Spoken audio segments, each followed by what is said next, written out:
नागपुर जिला restaurant permit room association ने महसूल विभाग व सरकार के खिलाफ ली पत्र परिषद एवं नागपुर जिला रेस्टोरेंट परमिट रूम एसोसिएशन ने महाराष्ट्र सरकार से वैट कम करने की मांग की। साथ ही मांगे पूरी न होने पर नागपुर जिला रेस्टोरेंट परमिट रूम एसोसिएशन ने महाराष्ट्र सरकार के विरोध में 14 जुलाई 2025 को तीव्र आंदोलन करने की चेतावनी दी। तो आइए देखते हैं विराट न्यूज लाइव की यह खास रिपोर्ट में।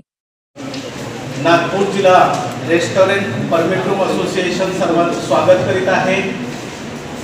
मी नागपूर जिल्हा परमिट रूमचा अध्यक्ष राजीव जयस्वाल आणि माझ्यासोबत सर्व बसलेले माझे पदाधिकारी आणि पत्रकार मित्रांनो, हा थोड्याच्या कालावधीत आपण इथे आलात, प्रथमच धन्यवाद आपलं।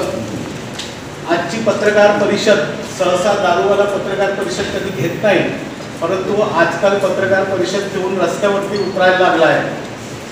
त्याचं कारण आहे की मागच्या 1.5 वर्षामध्ये शासनाने परमिट रूमला 3 गोळ्या मारलेल्या आहेत।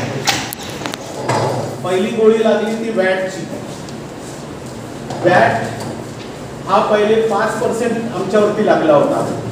तो मुळात वॅट नव्हता, तो सरचार्ज लागलेला होता।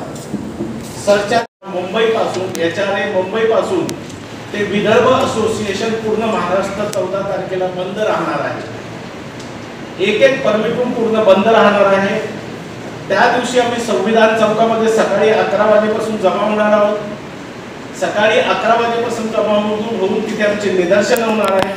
दिवसभर तिथे आमचे वर्कर, आमच्याकडचे काम करण्याचे जेवढे लोक आहे, आमचे हितचिंतक आहे, जे बार मध्ये सप्लाय करतात, गृह उद्योगवाले आहेत, जे आमच्या भरोशावर आहेत। मी सांगतो तुम्हाला, आज महाराष्ट्रामध्ये परमिट रूम आहे।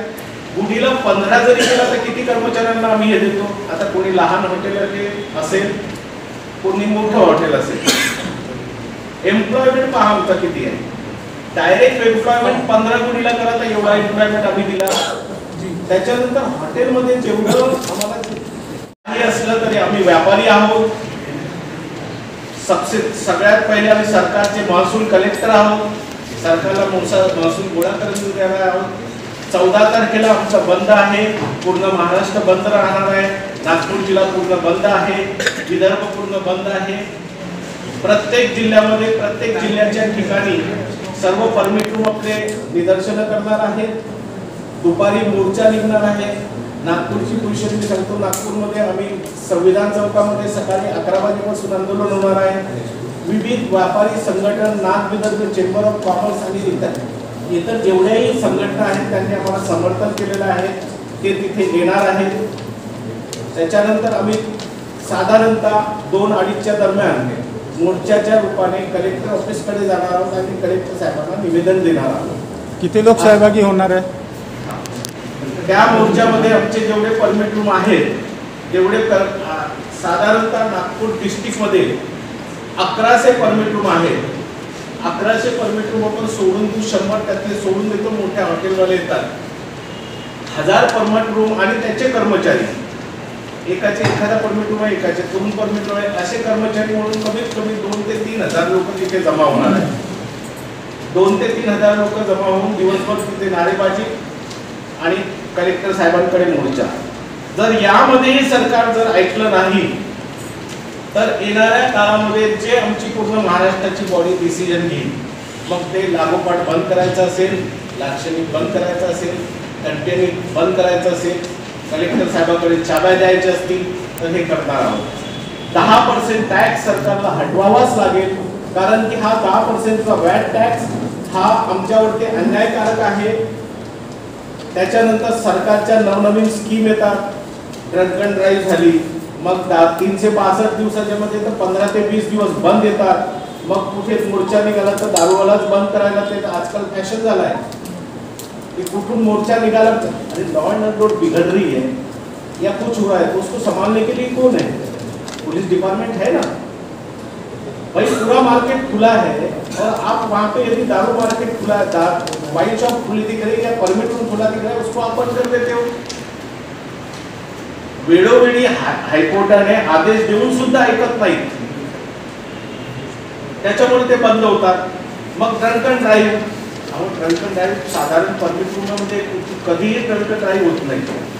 ड्रंक अँड ड्राईव्ह तुम्ही मोठे मोठे जे क्लब्स आहेत, रईस लोक कहाँ जाते, क्लबच्या आजूबाजूला तुम्ही कधी पाहिलं की ड्रंक अँड ड्राईव्ह होत आहे? माझ्या नजरेत तर कधी पडलं नाही. आणि शहराच्या आजूबाजूला माझ्या मते 50 क्लब आहेत आणि बाहेरचे ते ढाबे आणि बाकी नंतर ते शेतामध्ये जे उघडलेले आहेत ते वेगळेच, पण त्यांना काय दिसते परमिट रूम. म्हणजे वैध धंदा करणं आजकाल जून झालेला आहे. कधी कधी तो विचार येतो सरकारजवळ देऊन टाकायचं आणि सगळं सेटिंग वरती सगळं बिझनेस करायचं. तो भी हम पैसे में सरकार ये पैसे देने के बाद में बचत में रहेगी. काय करणार आहे? आज कुठेही जा, त्रिमूर्ती चौकापासून तर तुम्ही प्रतापनगर चौकापर्यंत या, 15 तिथे हे आहेत सावजी भोजनालय.